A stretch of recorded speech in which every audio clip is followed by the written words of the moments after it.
ilaw tayo. Maging asin at ilaw. Bakit tayo tulad ng Panginoon? Tayo ay tulad ng Panginoon sa asin at ilaw.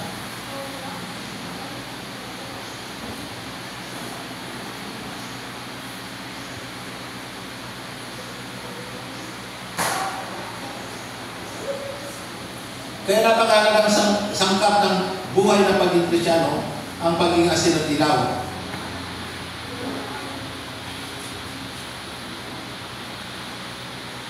Nawala ang files ko din sa cellphone ko, nahirapan ako maghanap. Tutuloy tayo.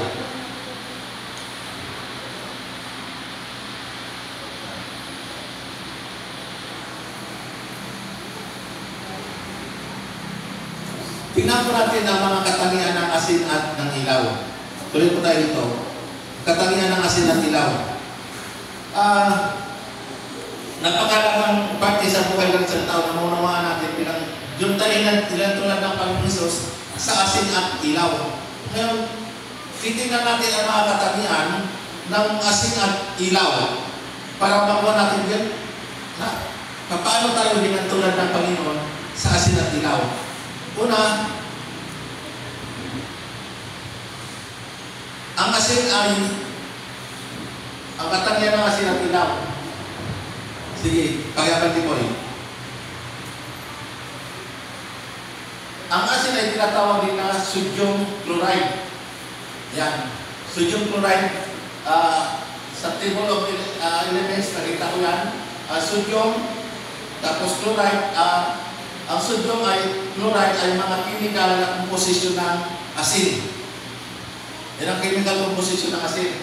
Mga matatag, matitibay na mga chemical siya na sangkap sa asin kung paano nabubuo ang asin. So, ipakapatid mo yun. Ang asin ay stable substance. Ibig sabihin ang asin ay matatag na substance, stable siya, na hindi ay ibig sabihin pag sinabing stable, hindi siya madaling masira, hindi siya madaling melting, kundi na makikita ang katatagan ng pagiging stable.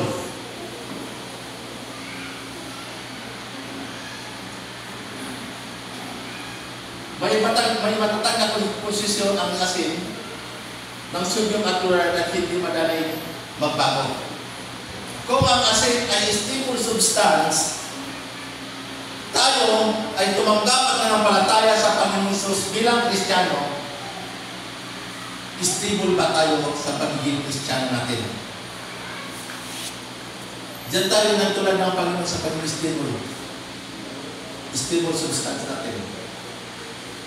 May matatag na komposisyon ang sodium chloride at hindi madaling magbago. Yan dapat ang katangian ng isang Kristiyano. Hindi nagbabago-bago. May matatag sa hangin at hindi magbabago ang kanyang komposisyon kapag nalantad sa hangin. Hanginin man ang hanginin, ang isang ma-expose man ang ma-expose ang asin, hindi siya nasisira. Gayon din sana tayo ng mga Kristiyano. Ma-expose din tayo sa iba't ibang parte ng buhay natin. Hindi tayo nadadala sa masamang agos ng realidad. Kundi nakakili tayong stable sa ating pagiging Kristiyano. Nakakili tayong matatag sa ating pagiging Kristiyano dahil ang inalintulad tayo ng Diyos sa asin. Ang pagiging matatag ng isang Kristiyano ay minsan dinipindi natin ito sa ating personal na relasyon sa Diyos. Ang personal na relasyon natin sa Diyos ay hindi ito dapat nagbabago. Hindi dapat ito nagkakaroon ng pagkakaroon ng paglusaw o pagwawala ng alak. Sapagkat ang alak ng asin ay stable na natilihan. Ang matatag, hindi madaling mag-react ang sa ibang substance, sa ibang chemical.